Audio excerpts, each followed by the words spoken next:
Cowboy found starving old Apache woman and her daughter, hiding in his barn. And what happened next?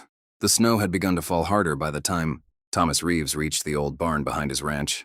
It was supposed to be just another night, check on the horses, lock up, and head back to the cabin before the storm worsened.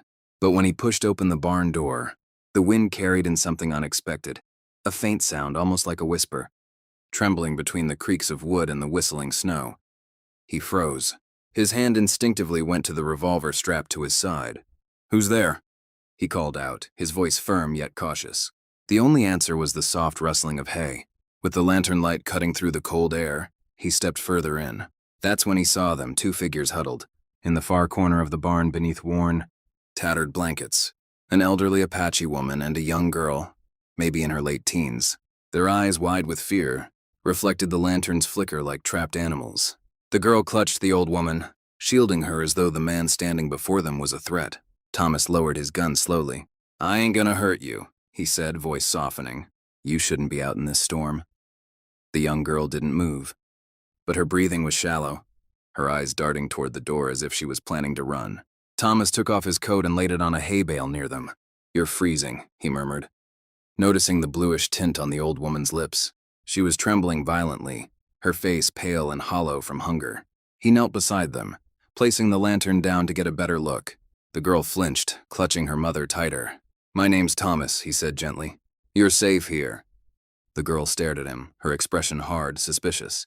"No one's safe," she finally whispered, her voice hoarse from cold and silence.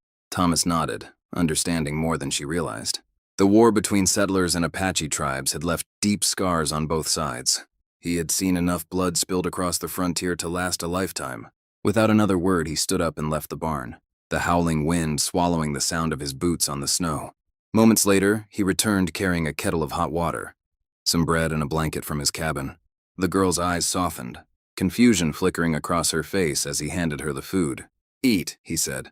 The old woman could barely lift her hands, so the girl tore the bread into small pieces and fed her mother slowly, tears welling up as she did. Thomas watched silently, feeling a strange ache in his chest. He sat near the door, giving them space. The girl finally spoke after a long pause. "We were running," she said, her voice low. "The soldiers. They burned our camp. My father," she didn't finish. Her gaze fell to the straw, her body trembling not just from cold but from memory. Thomas swallowed hard. "You came a long way," he said. She nodded, her eyes meeting his for the first time. "We had nowhere else." That night, Thomas kept the fire burning in the stove just outside the barn, returning every few hours to check on them. The storm raged on, but something about their presence stirred, something long buried inside him, a compassion he thought the war had killed. When morning came, the snow had stopped, and the sunlight streamed weakly through the cracks in the barn walls. The old woman stirred slightly, her breathing steady now. The girl was awake, sitting beside her mother, eyes still wary but calmer. Thomas brought in a bowl of stew he had prepared. She hesitated but accepted it.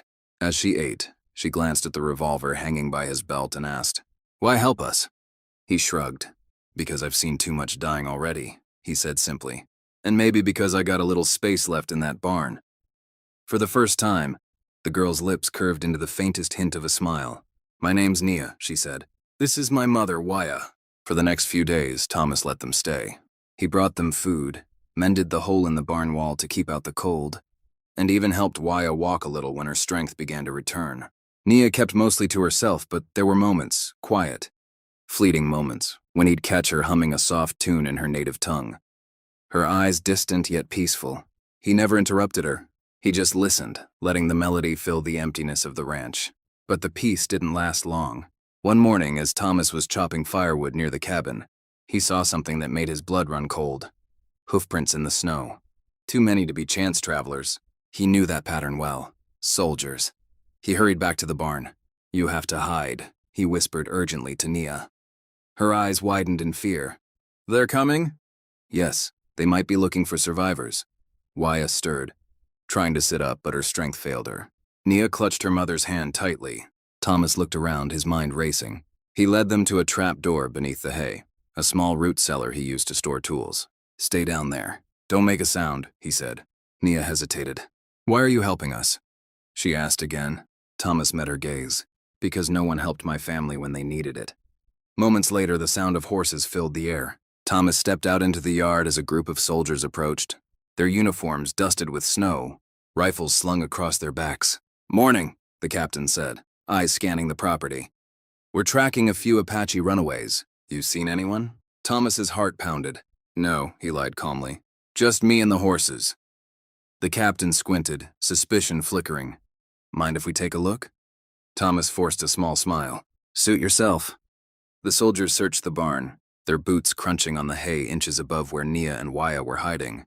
Thomas stood at the doorway, praying they wouldn't notice the disturbed straw near the trap door. After what felt like hours, they finally left. The sound of hooves faded into the distance, leaving only silence and the faint crackle of the barn's lantern. Thomas knelt, lifted the trap door, and looked down at them. "They're gone," he said softly. Nia's eyes shimmered with tears. "You saved us." Thomas shook his head. "No," he said quietly. "Just returned a debt the world owes." Days passed after the soldiers left, and the snow began to melt around the ranch. Life, for the first time in a long while, started to feel bearable. Waya regained some strength, though she still spoke little. Nia helped Thomas with chores, feeding the animals, gathering wood, mending broken fences. They worked mostly in silence, but there was a calmness in that silence, an unspoken bond forming between two people who had both lost too much. One evening, Thomas found her sitting by the fence, staring out at the fading sun. "You ever think of going back?" he asked. She didn't answer right away. "There's nothing left to go back to," she said finally. "The world took everything." Thomas nodded slowly. "Then maybe it's time to build something new," he said. She looked at him, her eyes searching his face for the truth behind his words.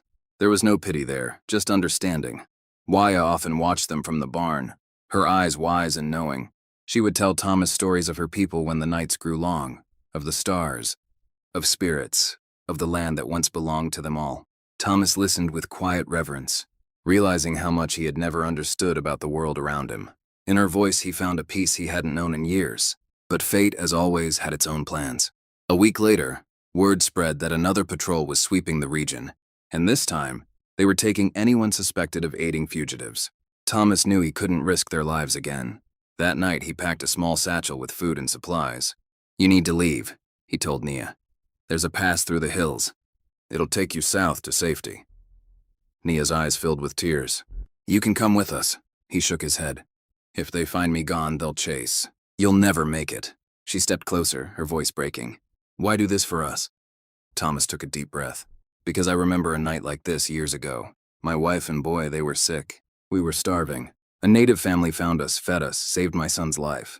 I never knew their names, but I swore if I ever had the chance, I'd repay that kindness." Nia's lips trembled, her heart heavy. "Then you already have." At dawn, Waya and Nia set out quietly, wrapped in blankets, disappearing into the white horizon. Thomas watched them until they became no more than shadows against the rising sun. He stood there for a long while, his breath clouding the morning air, knowing he might never see them again. But there was peace in that thought, a kind of healing he hadn't felt since the war. Months later, when spring finally came, Thomas found something left behind in the barn, a small beaded necklace. The same one Nia always wore. He held it tightly in his hand, smiling faintly. It was her way of saying, "Thank you." Her way of promising that their paths had crossed for a reason. From that day forward, the barn no longer felt empty.